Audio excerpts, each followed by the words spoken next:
O João Adolfo Stadler Colombo está aqui com a gente, é economista. Nesse momento em que a gente inicia, né, inicia um novo governo, João, a gente sabe que muda, né, totalmente aí a forma de trabalho, até porque muda o ministro também da Economia, muda o governo.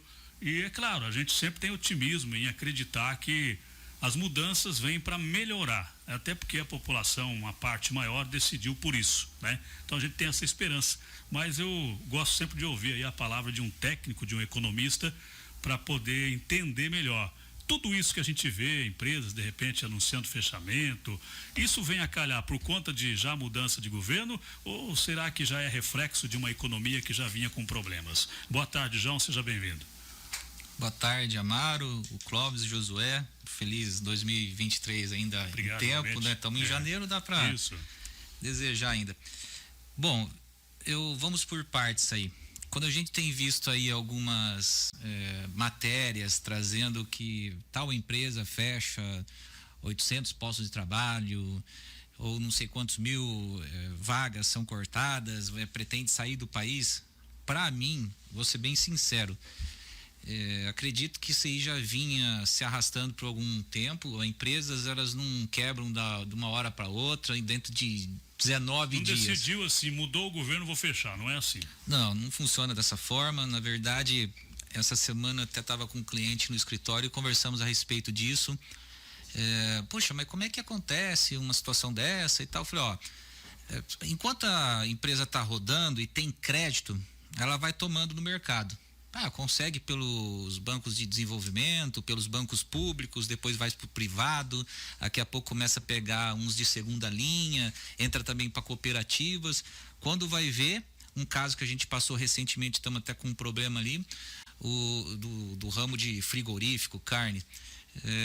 Na hora que arrebentou e ele deixou de pagar, você puxa o SPC, o Serasa, ele está devendo para banco digital, para fintech de financiamento, para consórcio, tudo. É inacreditável quando ele pega dinheiro com FDIC, com securitizadora, com factory e estoura para todo mundo. Vai se afundando, né? Então, enquanto que você via aquela empresa aberta, funcionários entrando e saindo, batendo cartão e mercadoria sendo despachada, você acha que está normal, mas o que vem acontecendo, semelhante, eu vindo aqui para a rádio, eu escutei o Josué comentando do caso das lojas americanas, né? Como é que se faz isso? A pessoa vai se endividando e de repente quando vem à tona um rojão desse. Então a mesma coisa, um caso aqui mais próximo da gente, aquele frigorífico na saída para Mandaguaçu, Big Boy. Você acha que demitiu? Eu já vi até vincular o fato de estar fechando em relação ao governo assumir. Tem nada a ver, isso ali era já sacanagem. Até retificaram, falaram 800, falaram, não, é 400, mas ainda vai continuar em alguns setores funcionando, enfim, eu vi essa informação também. É um ramo que tem, me desculpa o termo, é muita vagabundagem, bandidagem, sabe? Então o pessoal se aproveita de uma estrutura como se fosse um negócio que está rodando, funcionando, mas por trás é só de fachada. Eles tiram proveito de tudo, sonega, não recolhe nada, enfia a gente no rolo e na hora que explode o rojão, aí sobra para tudo quanto é lado. Não dá para vincular. E nesse momento, é claro, de certa expectativa, vamos dizer assim, porque mudou um governo totalmente diferente, né? Saiu o governo Jair Bolsonaro, que trabalhava de uma forma, entra o governo Lula, que trabalha de outra forma, aumentando ministérios, enfim, fazendo um outro tipo de atuação que muitas vezes, até colocado nas mídias, né, da forma que é colocado, o pessoal fica num certo terrorismo, né? Será que é por conta desse governo novo, tudo isso que está acontecendo já, fechando empresas, será que o país vai cair à falência? Né? Então, claro, tem muita coisa que vem já de tempos, mas a questão de risco do Brasil também é importante, né? O investidor ele tem que acreditar para ele investir, né? Em relação a investimentos, o Brasil tinha se tornado, se me falha a memória, já estava em terceiro destino aí dos recursos provenientes do exterior. Então, a via nossa estava em função daquela que é a privada e não do setor público. De repente vem um governo e coloca o inverso, né? Não, vamos novamente inchar, contratar, montar os ministérios e por esse caminho onde tem que virar novamente um celeiro de obras. Na verdade, essa linha da esquerda é sempre isso. O governo existe aí para fomentar a indústria de que maneira? através de gastos. Claro, não é só com efetivo, mas acaba correndo, né, de ficar um peso um pouco, um fardo difícil de ser carregado com funcionalismo, servidores, até porque fica criando um monte de estatal e tal. Mas tem um outro lado da moeda que seria esse de keynesianismo que o pessoal coloca.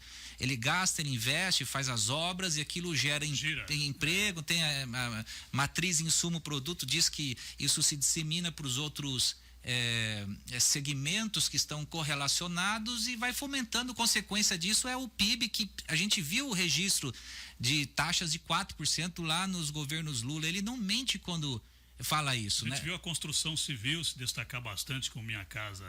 Sim, esse é outro aspecto. Vida, isso aí é na área privada, também, né? Na verdade, o programa é importante, mas aqui eu cito assim: terem feito Copa do Mundo, Olimpíadas, transposição, o PAC 1, PAC 2, então colocaram isso como o planejamento estratégico. Só que assim, a verdade é que o governo ele representa aí, nessas questões, 20%. Então, é muito mais interessante você fomentar pela via privada, que é 4/5, né, um peso muito maior, princípio de Pareto, do que ficar focando no governo ali, que depois, como consequência, tem isso. Vão ter que elevar novamente ICMS, vão retornar com os impostos federais sobre isso e aquilo, e ainda também ouvi comentando que não houve o reajuste da tabela, que está totalmente defasada. Se for ver pelo salário mínimo lá em 94, estaria isento quem ganhasse 9 salários mínimos. Nossa, João, mas 9 vezes 1.300 e pouco dá mais de 10 mil reais. Não, mas faz pela a inflação oficial. Pessoas com 5 mil reais já estariam isento, né? Então eu acho que uma pessoa que ganha 5 mil reais, ela não é rica. E se hoje você joga 5 mil reais, vê quanto que debita por mês lá, dá 300, quase 400 reais. Isso aí vezes 13 meses, contando o 13º e tal, dá 5 mil reais. Então ele perde um mês só com o imposto de renda, fora tudo que paga de PIS, COFINS, ICMS, ISS, tudo que tem nos produtos e serviços que a gente compra e contrata, né? Então, provavelmente, não sei o que vai ser essa tal reforma tributária que estão propondo, mas deve ir totalmente contrária à linha que estava se pensando anteriormente, e que alguma coisa a gente viu que foi implementada, porque houve redução aí de alíquotas, houve isenções, né? Até eu vi uma situação lá que houve um veto do presidente Lula, pessoal tentando equiparar e-books, que é aquele que você pega o PDF e lê no seu tablet, a imunidade tributária que existe no livro físico impresso. Aí me veta uma situação dessa, obviamente tudo que der para tributar vai ser tributado, e cadê a conversa do incentivo à educação e tal? Então, eu acho que até a ideologia deles, eles estão deixando um pouco de lado, porque vão ter que aumentar para poder gastar. Pois é, 12h27 agora, Josué. Bom, Amaro, eu queria agradecer a participação aqui do João. Muito obrigado, João, pela disponibilidade de tempo.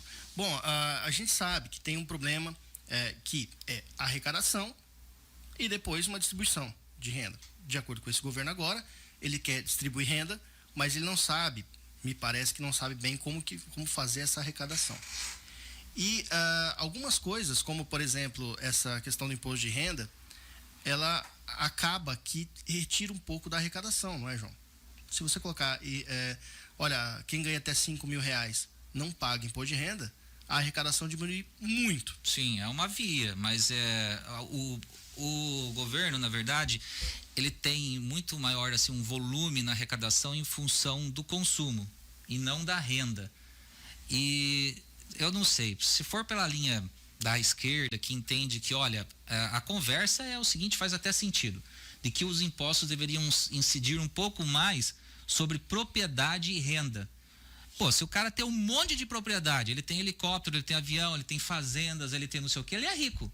Então, por questão de justiça social, vendo que existe muita desigualdade e que a gente precisa equiparar um pouco mais, e não é conversa de PT ou de partido, é índice de Gini, é estatística, né? Então, realmente existe essa disparidade. A gente teria que colocar um pouco mais sobre patrimônio a tributação, porque às vezes você vê o cara tem um iate, tem um helicóptero, não paga nada.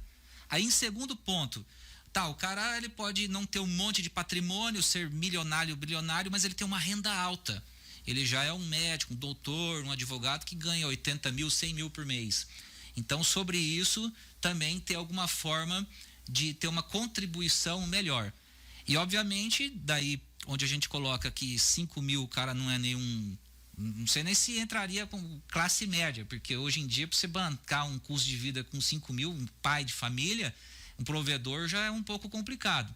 Então, até entendo que, tanto que era uma proposta dos dois candidatos, né? A verdade é que um que prometeu também não colocou em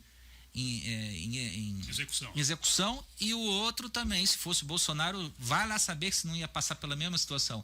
Prometi, mas aqui revi com o Guedes e não vai ser possível. Então nem fico batendo muito em cima dessa tecla.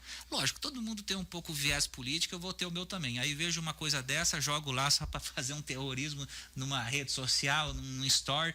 Mas a verdade é que talvez o Bolsonaro não teria mudado. Agora, que eu entendo que seria melhor, poderia isentar até 5 mil? Poderia. Mas você teria que dar uma forma de aumentar e conseguir compensar, até porque nós não estamos sobrando dinheiro com superávit bilionário, né? Então tem que ter uma compensação. Essa reforma tributária eu tiro de um lado, mas eu tenho que colocar no outro. Então, se a crítica é sobre patrimônio, então vamos repensar essas questões. É sobre a renda e quer isentar até 5 mil? Então quem ganha mais. Só que no Brasil tem várias artimanhas. A pessoa vai lá e monta uma hold, a pessoa vai lá e monta uma PJ. Então, uma pejotização que o pessoal fala que vem acontecendo. Esses dias aí estávamos vendo de contratar uma nova colaboradora, me falou assim, mas tem como ser por PJ? Porque eu já estou aposentado, eu já sou pensionista. Se daí botar esse meu salário aí, vai dar um monte de INSS, eu não vou ter retorno nenhum disso aí. É só um exemplo, entre tantos outros. Muitas regras, acaba que você pode dar jeito nelas, né? Então, eu sempre falo, a discussão aqui você não usou a palavra, mas taxar grande riqueza. O taxar grande riqueza, ou você dá um jeito de não pagar, ou você sai do país. Exato. É essa a questão. Se você sai do país, você deixa desempregado, você deixa tudo. Agora, o que está acontecendo com esse governo, eu dei essa notícia ontem, é que o Haddad ele foi lá em Davos e falou um monte de abobrinha, e o pessoal lá não gostou muito do que ele falou, não. Inclusive, vai responder processo quando pisar aqui no país, porque ele disse o seguinte: olha, esse monte de empresa aí que apoiou o governo que perdeu, eu não compro nada dessas empresas. Eu olho até o palito de fósforo. Eu vi isso. Você viu isso. Agora, a questão e ele referiu-se ao governo, o ex-governo, né, o Jair Bolsonaro, só que tem um problema. Ele falou do ESG. Ele falou que as empresas aqui precisam entender que precisam ter compliance, eles precisam ter sustentabilidade. Ali tem um mais voltada para questões LGBT, né? Bom, esse é o ESG. João, na sua opinião, se essas questões que o governo está acenando, mas acenando grande, antes das eleições eu já levantava esses problemas possíveis, né, do ESG. A gente sabe que muitas empresas aqui, a gente entrevistou o Nogaroli, tem tudo ali, a tabelinha, tudo certinho do ESG, que é para ganhar as coisas. Quem não tiver dentro do ESG não vai ter crédito. Isso já acontece em alguns bancos e cooperativas em Maringá. Tem um grande amigo que trabalha numa cooperativa, ele falou, cara, aqui é o seguinte, eu recebi hoje, João, no meu aplicativo da cooperativa que eu faço parte, que já tem questões ESG, tem questões ali que já estão analisando para... então, ou seja, se você não está dentro da patota, você não tem crédito e não tem nada. O problema é que muitos pequenos não vão ter como entrar nessa patota. E aí os grandes vão absorver o mercado. Você olha também para esse lado de problemático de questões do ESG, ou você acha que tem um lado positivo que nessa agenda nova que está chegando aqui, e que o Lula falou ontem, né, que as questões aí temos que nos enquadrar em questões ESG até 2030, obviamente se referindo à agenda 2030 da ONU, né? Josué, o que eu posso falar a respeito de todas essas imposições aí que o governo vem tentando colocar? Na verdade, se a gente vê, o governo anterior ele tinha um viés de deixar mais flexível e às vezes até criticado em relação ao agronegócio, a estar deixando muito sem ter fiscalização, sem ter um melhor acompanhamento. Meio ambiente, né? O que eu vejo de ponto aí mais crítico e desanimador é que tudo aquilo que o governo anterior vinha tentando implementar para dar uma maior liberdade, parece que vem na linha contrária, né? E não só nessas questões envolvendo empresas, mas a gente coloca assim, reforma trabalhista. Aí vem um ministro e fala assim, ó, a gente precisa revogar isso daqui. Vem em relação à reforma da Previdência, vamos ter que ver alguns pontos aqui, quer desconstruir tudo aquilo que foi feito. Ou então, o próprio saque aniversário do FGTS. Chega um cara e fala que aquilo ali é uma aberração, que vai ter que ser abolido. Então, por que aquilo que vem dando certo, de repente, não manter? E um ponto principal, que eu entro aqui e volto na questão, vamos colocar, orçamentária. Viu que foi tão difícil ao longo de anos a gente fechando no déficit, e pelo que foi implementado com redução de efetivo, de ministérios e controles dos gastos, mas também houve uma contrapartida de aumento de arrecadação e o crescimento do PIB mesmo ano passado, isso aí são reflexos. A gente volta a ter um superávit, mas foi um remédio amargo. Em meio a uma pandemia. Em meio à pandemia que dificultaria ainda mais. Por que não manter? Né? Então, vários pontos assim. Porque quando foi no primeiro governo Lula, a direita fez todo um trabalho com FHC de, olha, empresas que estavam sendo deficitárias, fechando prejuízo e desinteressantes, vamos dar um jeito de privatizar, vender. Foi o caso da Vale do Rio Doce. Aí você teve muito críticas, etc. Mas foi necessário para cobrir o rombo e tomou-se dinheiro no FMI, em Banco Mundial, fez-se dívida e ficava aquela conversa de fora FHC, fora FMI. Quando veio o governo Lula, todo mundo achou que ia ser o completo inverso. E, na verdade, veio um Lula light, alinhado. Ele compreendeu que as taxas de juros deveriam ser mantidas e que não era bem assim, e que se combater a inflação era importante, etc. E deu para ver que em muitos pontos se manteve, né? Era só uma conversa. E agora não, agora dá a impressão que um retorno da Dilma, né? Piorado. O Haddad falou que vai contar com o FMI para poder... olha, a notícia é a seguinte, tá? Não sei o que estou dizendo, não. O UOL. Governo contará com o suporte do FMI para formar âncora fiscal, diz Haddad. Essa é uma notícia boa ou ruim, João? Contar com o FMI é só se ele está achando que a gente vai precisar se endividar em função de déficit. Mas, mesmo nós tendo déficit na situação de pandemia, que foi um recorde, na verdade, os 700 bilhões de recorde, eu não vi...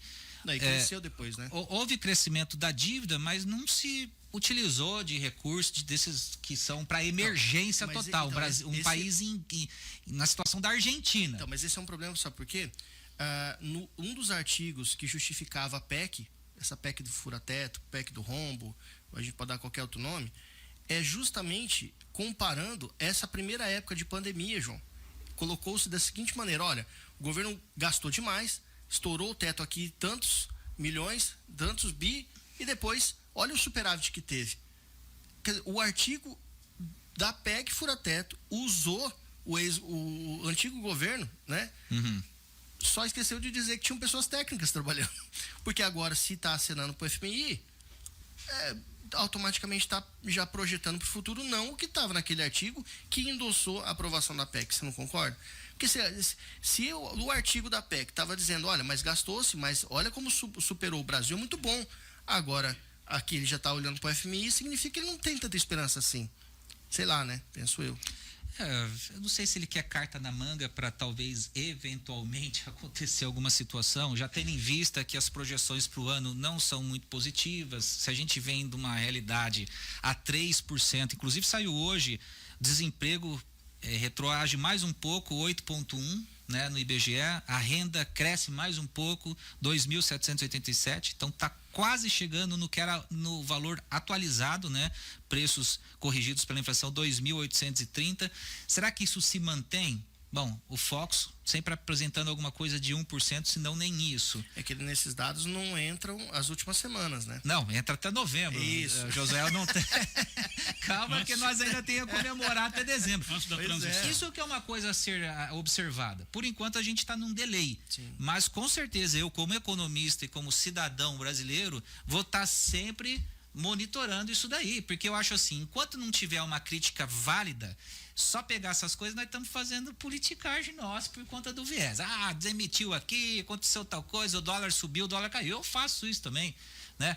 Porque eu até falei para um amigo meu que é esquerdista, assim, cara, eu tô curtindo, velho, porque eu fiquei 4 anos só de situação, né? Pró-governo. Então eu pegava coisa positiva, mas só estava no meio de uma desgraceira de pandemia, foi difícil, né? Só nesse último ano que a gente tinha o que enaltecer, não deu para se trabalhar muitas coisas. E agora que vem a gente é a oposição, é mais divertido, né? Você ficar lá, ficaram mulando um monte, né? O Bozo é o genocida, não sei o que. Agora é a nossa vez. Você tinha um teto de vidro, agora você tem a pedra. Então agora tá fácil. Eu confesso, tá legal. E olha que eu tô pegando leve, viu, Amaro? Porque, por exemplo, morreu quantas pessoas de Covid desde o começo do ano até agora? E tem muita postagem falando, a gente já pode também chamar o Lula de genocida, porque morreu muita gente. E olha, se fizer uma comparação proporcional, não da época que morreu muita gente por dia, que era a época alta da Covid, mas no gráfico do momento que passava um, passava outro, é bem parecido, né? Então Pois não é. interessa. Mas a gente vai ter que esperar. É lógico. Vai ter não é fácil. logo nós vamos ter os indicadores do que está acontecendo com a inflação, com o desemprego, e é por ali que a gente vai monitorar os valores, os números. Muito bem, 12:40, a gente precisa fazer um intervalo. Clóvis, quer fazer alguma pergunta para o João antes de ir para o intervalo ou vai depois mesmo? Depois? Então já volta o Clóvis com as 3 perguntas aí e os ouvintes também. Voltamos já. 91,5. Na Pinga Fogo FM, 12:40 agora, boa tarde. João, se nós temos o inverso de um governo que saiu e um governo que está entrando aqui, é o inverso do governo que saiu. Eu faço a seguinte leitura. As ações americanas hoje caíram mais quase 28%. Imagina você, ela custava R$12 no período da crise uma semana, hoje baixou para 1,26. É igual você chegar em casa, ouvinte, ter 12 carros na garagem, quando você chega em casa, sai para trabalhar, quando você chega em casa de volta, só tem um e mais 2 pneus. Você perdeu 11 carros em um dia, em uma semana. Então, essa é a tragédia da Americanas, que está muito ligada ao Jorge Paulo Lemann, que está ligada ao governo federal, que está ligada a um monte de coisa. Na minha opinião, tem falcatrua por aí. Né? Então, na minha opinião. Então, que se prove o contrário, mas na minha opinião. A leitura que se faz é essa. Agora, essa é uma notícia boa, Marildo. O Emerson. Ainda sobrou um carro na garagem, mas hoje já comeu. A enchente já levou. Essa notícia é boa, ainda tem, poder ter levado os 12. João, se nós temos o inverso, aí você tem as empresas se arrastando num governo que saiu. Quando você pega uma insegurança de mercado, uma insegurança jurídica institucionalizada nesse país, quando você pega uma insegurança política de uma máquina, de uma empresa estatal inchada, que o governo que entrou agora quer inchar, quando você pega sindicatos, as taxações de impostos que estão vindo por aí, você pega toda essa insegurança, isso não gera para aquela empresa, tira Americanas esse frigorífico aqui de Paysandu, que eu concordo com você.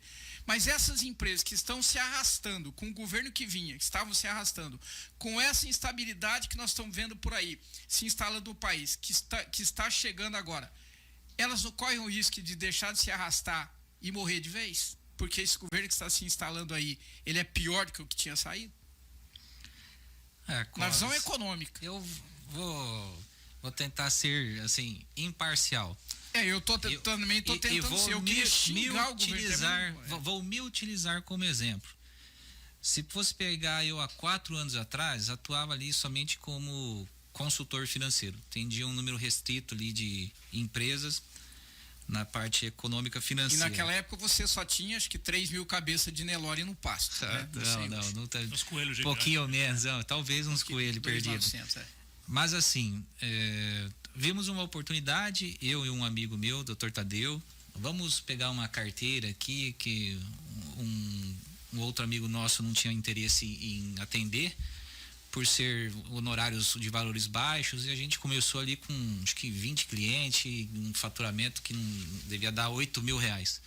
Eu e ele contratando ali os sistemas e aprendendo, quebrando a cabeça, sem tempo, porque ele tinha as coisas deles na advocacia, eu tinha as minhas da consultoria. Aí contratamos uma primeira pessoa, depois convertemos uma estagiária também para colaboradora, aí achamos que tinha que ter as assistentes para auxiliar, aí contratamos mais 2, enfim.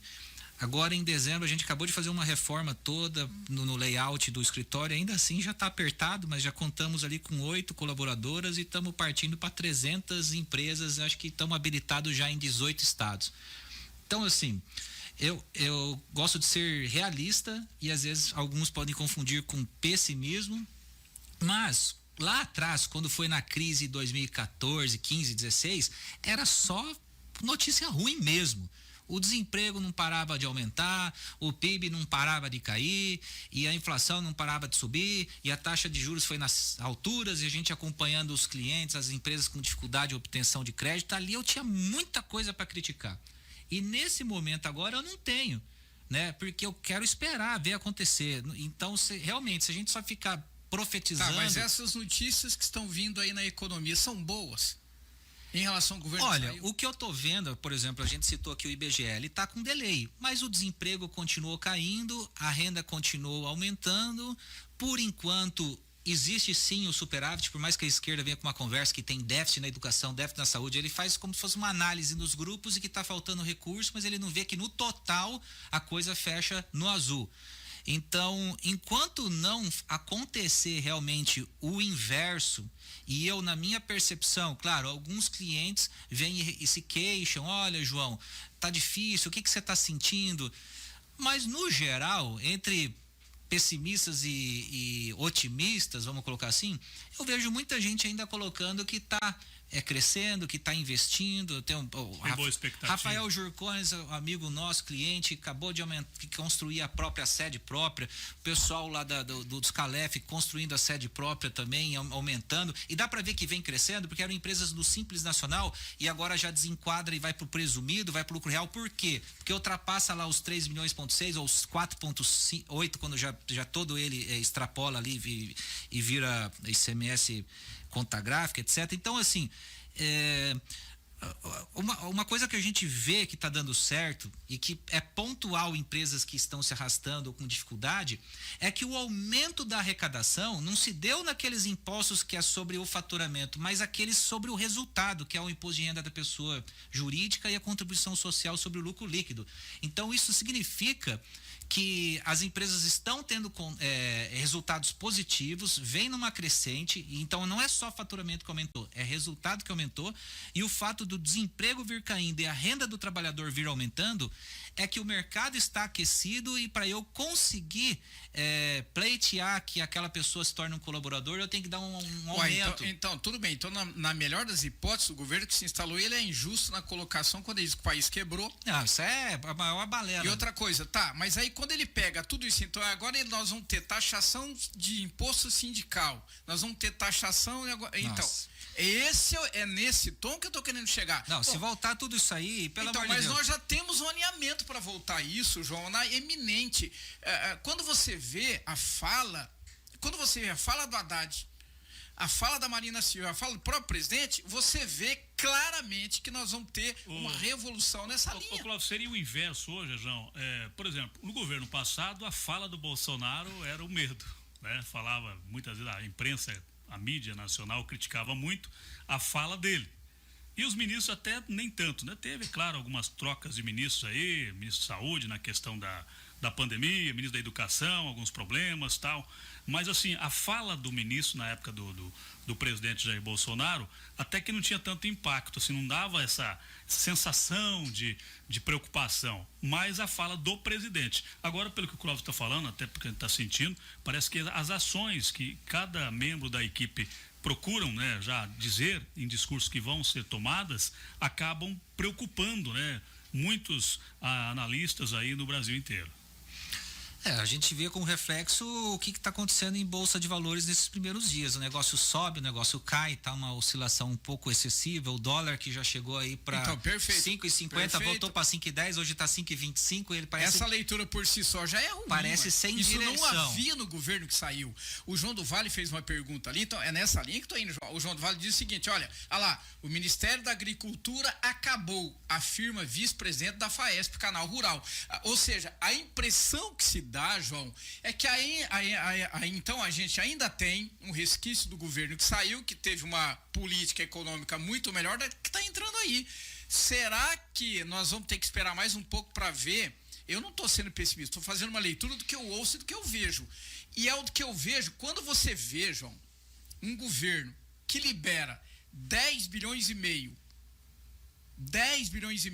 quase chegando a 11, para a cultura, e que não há erro nisso, a cultura tem que ser valorizada, diga-se de passagem, o Bolsonaro errou, na minha opinião, não da forma como está valorizando hoje, mas tem que ser valorizado. Agora, quando você pega 10 bilhões e meio, com fundo Dancini, com Lei Rouanet, com Paulo Gustavo, com mais aporte do governo federal, soma dá isso, e você pega 1,5 bilhão para a agricultura, nós já não estamos errando no nosso aporte em relação à economia? Ou eu estou ficando louco? Sem desmerecer a cultura, muito pelo contrário. É pontual. Por exemplo, eu tenho certeza que existe toda uma bancada ruralista e ela consegue pleitear bastante benefício em termos já de subiram o tom. crédito subsidiado. O peão Então, subiu o tom, sempre foi o pessoal subiu o tom. bastante beneficiado o setor. E no caso da cultura, alguém também me mandou ontem, inclusive, João, olha aqui, tá 1 bilhão Rei do Rouanet. Mas aqui na cidade de Maringá, por exemplo, é feito por um amigo nosso, Jorge Coelho, que é presidente do Instituto Ingá. E quem acompanha muito, entende bastante a respeito dessa lei aí é o Miguel Fernando, que é do Maringá História. Então, o que eles fazem? Até eu participei já em 2, inclusive me colocaram ali no quadro de participantes da plenária deles, eu não sei qual que é o termo, mas enfim, houve o convite e eu fui por 2 situações, porque eles chamam todos os escritórios de contabilidade. E esses recursos de Lei Rouanet, ele é direcionado do imposto da pessoa física ou jurídica, então... Beleza, fechou, mas nós temos desculpa, Amara, tem que insistir nisso aqui. Nós temos desequilíbrio, fora a Lei Rouanet, a Lei Paulo Gustavo, a lei o dinheiro que vem através da Ancine e o dinheiro que vem do governo federal. O problema não está aí. Eu não estou questionando isso, nem da lei do Rouanet. Eu estou questionando o desequilíbrio em um país produtivo que a balança comercial é gerada, o seu crédito pelo agronegócio e que é despriorizado, se essa palavra, em relação a outros meios. Eu não estou questionando a cultura. Muito pelo contrário, teria que ter 10 bilhões e meio. Não, a cultura, se a gente for colocar assim, dentro de um orçamento doméstico, o que é a prioridade? Eu pagar o carro, a casa ou ir no cinema? Né? Então, o que é entretenimento, bar, festa, farra, eu desconsidero. Então, a cultura, de uma forma... Vamos colocando, de repente eu posso ofender alguém que é da área, mas é uma coisa que poderia ficar em segundo plano. Então assusta um pouco quando vê um orçamento bilionário, 10 bilhões é 5 vezes o orçamento anual da cidade de Maringá. Né? Não é nem isso, aí você pega os artistas de rua, os artistas que fazem um trabalho pequeno, né? Para onde vai esse Exatamente, dinheiro? vai para as pessoas e a agricultura que não vai precisariam, né? Porque há uma birra desse governo com o agronegócio. 1h08 agora. Bom, a gente quer agradecer o João, já estamos partindo aqui para o último bloco, tem que fazer aqui o intervalo. João, é só então para a gente finalizar aqui, agradecendo a sua presença, eu sei que o assunto vai longe, para você passar algumas dicas, né? Principalmente para quem aí tem todo o orçamento, aquele pequeno mesmo lá de casa, o orçamento familiar, né? Nós temos aí daqui a pouco uma informação com o Flávio do Procon sobre uma disparidade aí do valor, alguns valores do material escolar que chega a 2.000%, né? A pessoa tem muitos tributos a pagar, principalmente no começo do ano. Quem tem uma vida, né, já vem desse ritmo de carro, de residência, filhos, enfim, o lar, né? Então hoje o custo é alto e agora tem que se organizar, não por conta de governo, é claro, mas por conta de início de ano, de orçamento. Qual a dica que você passa? Bom, como diria o Vitor lá do programa Destaque do SBT, ele uma vez comentou que é a florada dos IPs. Então, tá todo mundo já vendo as guias aí, IPTU e IPVA. Por que eu coloco que o IPVA é mais interessante você pagar à vista? Porque 3% de desconto ou em 5 parcelas é muito pouco desconto. Claro, para eu equiparar diferentes operações com fluxos distintos, você joga numa HP que seja numa planilha de Excel. Mas vai dar 1 ponto alguma coisa por cento, é pouca coisa, né? Quase que próximo do que a Selic hoje, não é interessante você pagar, ainda mais, eu vou me usar como exemplo, se eu tenho um carro lá de 105 mil na FIP, mas que se eu fosse vender e não consigo pegar 90, pois eles usam a FIP e aplica aqui no Paraná 3,5, por isso tem um monte de gente que emplaca carro lá em Santa Catarina e economizar 1%, que é 2,5, eu tenho vários amigos que fazem isso, mas enfim, Você aplicar 3,5, a paulada então no carro de R$ 4.000, ó, eu divido em 5 vezes. Agora, eu tenho 2 imóveis que eu faço o pagamento de IPTU. Quando eu pego o valor de um ali, 350 mil, e tá pelo valor venal, valor da prefeitura, 100 mil. E ainda assim é 1%. Então, o valor é menor e o desconto dado é 10%.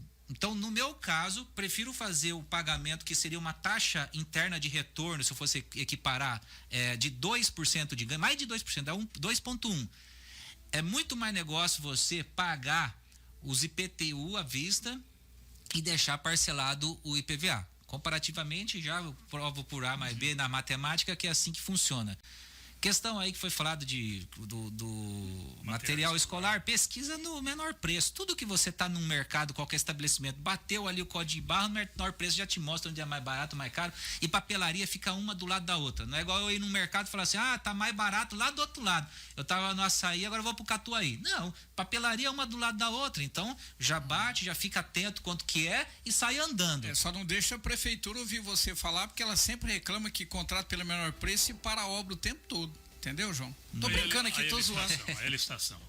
Tá certo. Bom, a gente quer agradecer, João, pela sua participação aqui com a gente hoje. 1h11, preciso fazer o intervalo. Muito obrigado pelas suas análises e pela sua participação aqui no programa. Beleza, abraço para todos aí, vocês presentes e os ouvintes que estão nas casas, nos trabalhos ouvindo aí. Isso, tem muitas perguntas, inclusive daqui a pouco a gente solta mais um pouquinho, mas agradecemos já ao João. Vamos ao intervalo e voltamos já.